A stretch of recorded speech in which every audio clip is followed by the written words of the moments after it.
పాలు, నెయ్యి, నూనె, ముడి సరుకుల నాణ్యత తెలుసుకునేందుకు తిరుమలలో ల్యాబ్ ఏర్పాటు చేసినట్టు ఏపీ ఆరోగ్య శాఖ మంత్రి సత్యకుమార్ యాదవ్ గతంలో జరిగిన దురదృష్టకర ఘటనల నేపథ్యంలో FSSAIతో 2024లో రాష్ట్ర ప్రభుత్వం ఒప్పందం కుదుర్చుకున్నట్టు తెలిపారు. కొద్ది కాలంలోనే తిరుమలలో పరిశోధనశాల ప్రారంభించామన్నారు.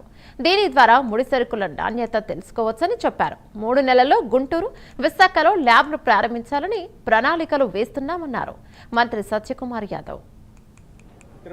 గతంలో జరిగిన కొన్ని దురదృష్ట సంఘటనలను దృష్టిలో పెట్టుకుని FSSAIతో రాష్ట్ర ప్రభుత్వం 2024లో MOU చేసుకోవడం జరిగింది.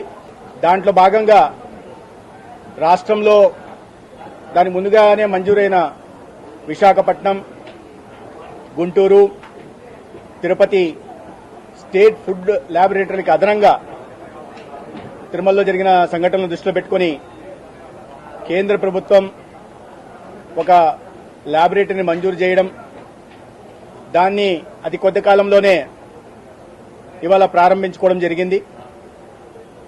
ఈ ఫుడ్ సేఫ్టీ ల్యాబొరేటరీలో